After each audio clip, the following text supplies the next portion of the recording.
Quais são os principais medos e receios de quem começa a atender via telemedicina? O que existe diferente do atendimento médico presencial do atendimento médico virtual? Para começar, é um pouco da insegurança de saber se realmente aquela pessoa que está do outro lado do meio de comunicação, como o telefone, um aplicativo de mensagem ou até mesmo videochamada, é realmente aquela pessoa que está cadastrada naquele prontuário eletrônico. Até mesmo porque o prontuário eletrônico ele é um documento oficial. Então a gente tem que realmente atender aquela pessoa que está registrada no prontuário. E a gente tem que garantir que esse paciente não está se passando por uma outra pessoa ou até mesmo está querendo receber informação de um terceiro. Porque isso configura uma falsidade ideológica, inclusive isso é crime. Então certifique que o paciente daquele prontuário registrado, ele realmente é o paciente que está falando com você e que os dados dele vão ser sigilosos e você não pode passar a informação dele para outra pessoa e até mesmo passar a informação de outro paciente para ele. Imagina, por exemplo, um paciente do sexo masculino que liga para você via telemedicina para saber se o corrimento vaginal da mulher dele é fruto de uma DST, provém de uma condição de uma DST, sem a mulher estar do lado. Você sabe o motivo daquele paciente estar querendo saber isso, se a mulher dele tem uma DST?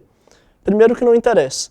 Essa condição é uma condição da paciente, não é uma condição dele. A gente não pode passar informação de um terceiro para um outro paciente. Isso é a quebra do sigilo médico. E depois, que se a mulher realmente estiver indisposta com aquela condição, ela precisar de um atendimento médico, ela mesma deveria procurar atendimento, não mandar uma outra pessoa procurar um atendimento para ela.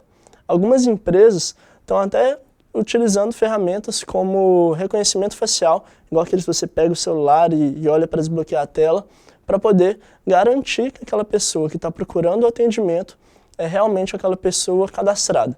Eles pegam uma foto daquela pessoa, treinam uma inteligência virtual para poder reconhecer quando o paciente abre a câmera se realmente é ele ou não. E a gente tem que deixar bem claro aqui que a consulta médica, assim como no atendimento presencial, no atendimento virtual, ela tem que ocorrer num ambiente calmo, silencioso e seguro, onde as informações elas não vão ser perdidas e não ocorre o risco de quebra do sigilo médico. É até muito comum que o paciente, por ele estar no conforto do lar dele, ele fica um pouco mais relaxado. Então pode ter paciente que atenda a consulta deitado na cama, numa rede, com a luz apagada, sem se preparar, sem camisa, isso não pode acontecer. Você tem que lembrar o paciente que isso é uma consulta médica. E da mesma forma que ele seria atendido num consultório, ele tem que se portar frente a uma consulta via telemedicina também. Mas isso é uma cultura que a gente está criando no próprio brasileiro, porque a gente não tinha esse hábito de fazer consultas via telemedicina.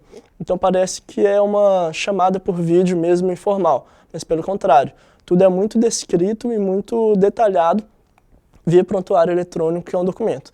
Então se você atender um paciente, por exemplo, que ele responde a chamada no escuro, não quer acender a luz porque está de noite, ele não está conseguindo muito bem ficar por fotofobia, por exemplo, algum motivo específico, você pode e deve inclusive interromper a ligação, falar que não existem condições para você conversar com o paciente, porque você não vai estar vendo ele, por exemplo, deixar tudo detalhado, tudo bonitinho dentro do prontuário eletrônico.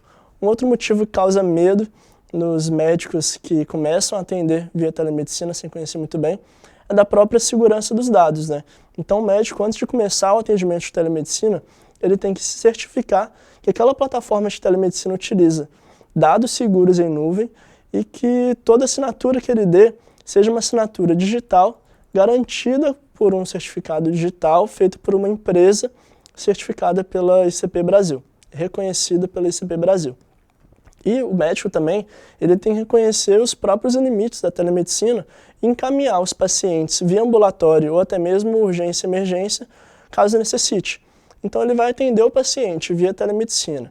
E se ele julgar que é preciso um exame físico ou um exame de imagem, um exame laboratorial, um caso de trauma, urgência, emergência, que tem um risco iminente de morte ou de agravamento daquela situação do paciente, ele pode e deve encaminhar aquele paciente para um atendimento médico presencial, até mesmo para assegurar a saúde do paciente e a própria segurança, para não ocorrer um caso de negligência, imprudência ou imperícia por meio do médico.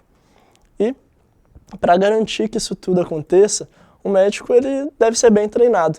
Então, utilizar plataformas, cursos e se adaptar mesmo a todo o ambiente virtual para poder se preparar para algum tipo de consulta. E, geralmente, a consulta via telemedicina são consultas de baixa até média complexidade, e se você pegar uma consulta de alta complexidade, alguma urgência, você já vai encaminhar. Então você tem que saber como se portar frente a esse tipo de consulta e tomar a melhor conduta da forma mais rápida possível para poder segurar a vida do paciente e dar um melhor atendimento para ele, um melhor tratamento. Então, para não ter todos esses meios, você tem que fazer, primeiro, treinamento, né, estar preparado, assim como na consulta presencial.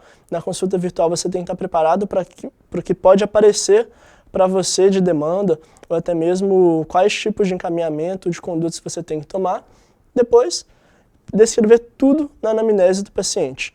Então, o ambiente que o paciente está, se tem conexão com a internet, se não tem, se a ligação está falhando, se existem outras pessoas no ambiente, na casa do paciente, que pode estar escutando aquilo que você está falando para ele, ou pode estar interferindo no que o paciente vai falar, como, por exemplo, um caso de um adolescente, uma criança, ou alguém que é dependente de outra pessoa. Um preenchimento correto do prontuário para assegurar os dados do paciente e até mesmo a própria segurança do médico, caso o paciente ele se sinta invadido no seu sigilo médico ou exista quebra desse sigilo. E encaminhamento do paciente, se necessário. A gente tem que reconhecer até que ponto a gente pode atender aquele paciente via telemedicina e até que ponto a gente precisa encaminhá-lo para fazer uma consulta médica presencial ou um exame laboratorial de imagem, em caso de trauma, urgência ou emergência.